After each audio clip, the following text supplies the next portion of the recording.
Hello and welcome to the Victoria Park Arena here in Warrington. We're going to have the draw for the third round of the Betfred Challenge Cup. Well, one of the reasons why we're here today is because this is one of the many venues that has benefited from Created By funding from Rugby League World Cup 2021, which is investing in community rugby league across the country. Community Rugby League is back and the Challenge Cup is back.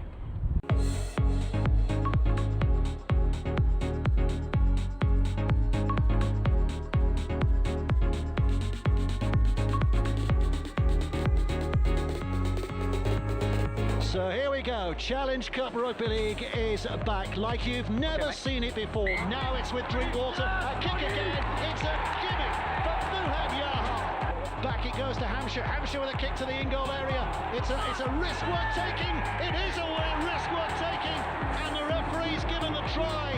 Louis now carries it in, Reece Martin wasn't expected, it adjusts and scores!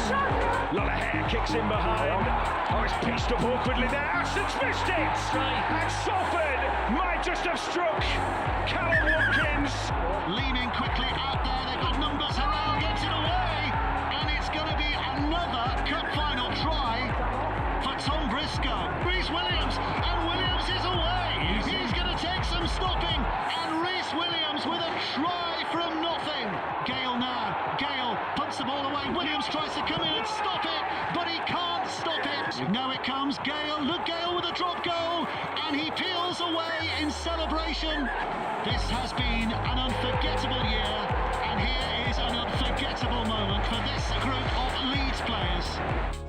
So great to have some memories of the Challenge Cup last year and more memories to be made as well coming up. The draw very shortly, but we're joined by a very special guest to help us make the draw here today, Oliver Dowden, who's the Secretary of State for Culture, Media and Sport. And it's a good news day today on so many levels, not just because of the cup draw, but community sport is back, and in particular Community Rugby League is back.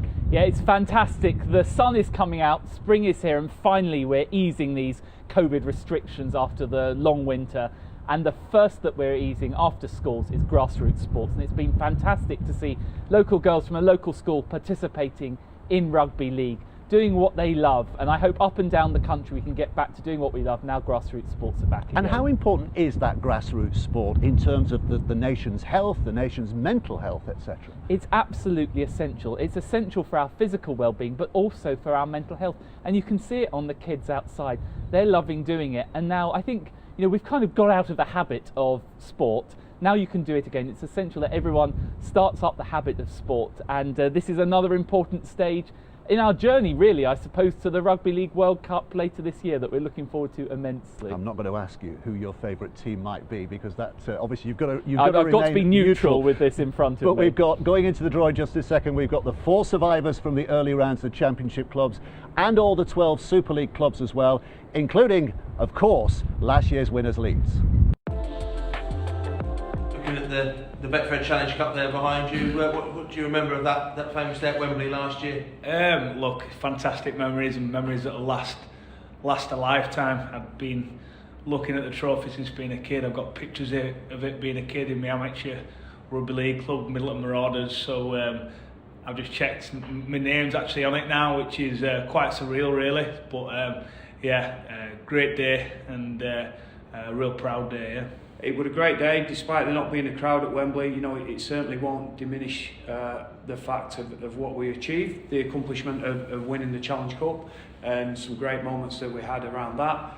And at the same time, I think we showed enough improvements in the league in what was a difficult season for everybody. The way that the fixture list got sort of moved around and very congested at points. That it was a season that posed different challenges to what any normal season would have. So, touch wood for all concerned, it heads in the right direction this year, and we have a little bit less impact from the virus, if you like.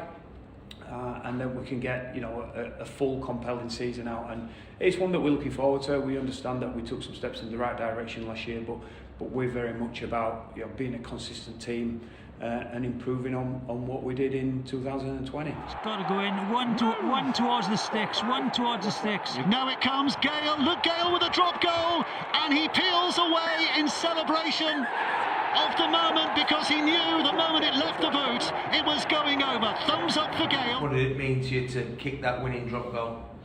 Look, it was quite a strange game. We had the ascendancy, and then we thought we threw it away. Salford come back real well, and it was tighter than anticipated at the end, and I'm just glad to see it go over. But that quite early on. I think there's still 8 minutes left yet, so we had a bit of work to do. And as I say, I thought Salford played real well, especially that second half. But we got over the line, and that can never be taken away from us. This has been an unforgettable year, and here is an unforgettable moment for this group of Leeds players. And obviously there were no fans there last year.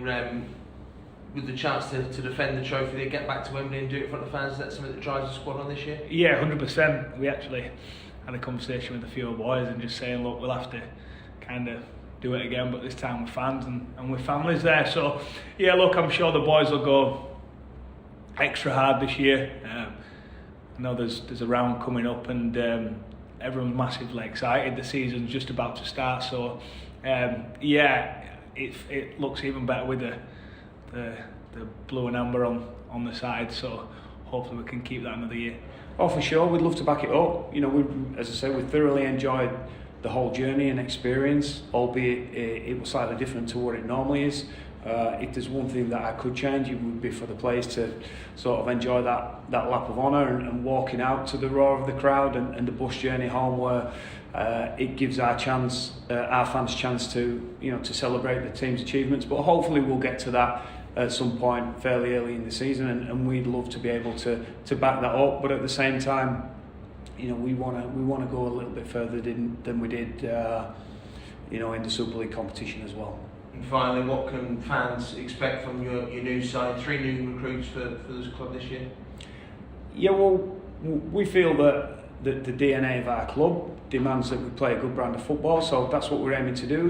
We felt that at periods last year we played some really exciting stuff. I thought we started the season particularly well in that, so we feel it's imperative for us that we're a team that tries its utmost to play a good brand of rugby league. Of course, the teams that generally finish in the top 2 teams usually have the best defensive records, so there's some areas of improvement for us.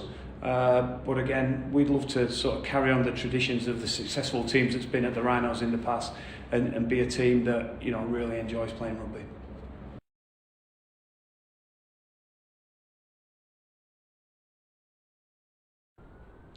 So, happy memories from Leeds last year. Will it be them again this year, or is it someone else's turn? Those are the numbers.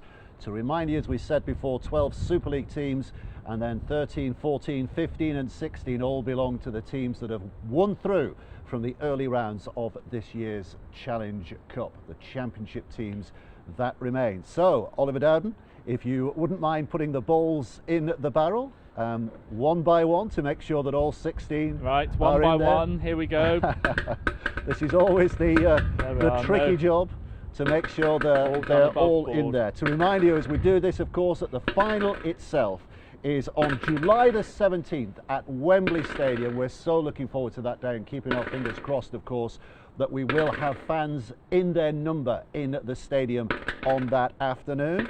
Super stuff. There's a very careful job you're doing here. I'll speed up a bit. A very important job that you're doing as well. So excellent stuff. So 16 balls in there. If you wouldn't mind just giving them a bit of a swirl as you do so. And here we go with the first number out of the bowl. Number 15. Number 15, that's York City Knights. So in their new stadium, they get a home draw. Number 12. And they're up against Wigan Warriors. They were semi-finalists in 1984. Number 14. Number 14, Swinton Lions. So another home draw for the championship sides. Number 11. And they will play against Warrington Wolves. Big tie-up between those two. Of course, Warrington, our host town here today. Number 5. Number 5, that's Hull Kingston Rovers, finalists back in 2015. Number 1. And they will be against Castleford Tigers. 86 when they last won it against Hull Kingston Rovers. Number 2. Number 2, Catalan Dragons made history as the first overseas team to win the cup in 2018. Number 10. And they will be up against Wakefield Trinity. Wakefield, of course, 40 years nearly since they last won it. Number 13. Number 13, Featherstone Rovers, winners in 83. The Pit Village, proud club. Number 4. And they will be up against Hull FC. Opening day win over Huddersfield in the Super League this weekend. Number 8. Number 8 is St Helens, big club, but it is 13 years since they last won the Challenge Cup. Number 6. And they will be against Leeds Rhinos, the holders. I think we have the words tasty tie tippling out of our mouths. And number 7. Number 7, that is Lee Centurions. And number 3. Number 3 against Huddersfield Giants, Ian Watson's new side. So Lee Centurions, winners in 71, inspired by Alex Murphy that day.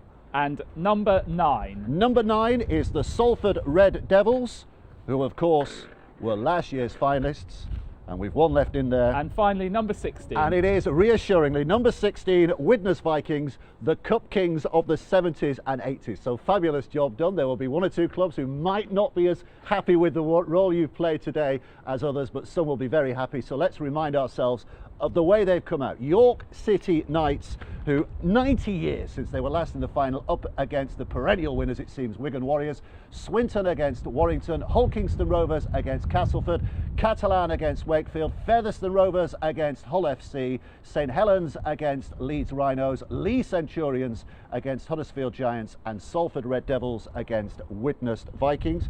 To remind you that there will be 2 of those ties live on the BBC on the 10th of April. Those will be decided, and the other ties all over that weekend as well. And the final itself, that glorious day on the 17th of July, which 2 teams will be there? We're a step closer to knowing. Thank you to Oliver for taking time out of a very busy schedule to help us with the draw today, and we'll see you next time.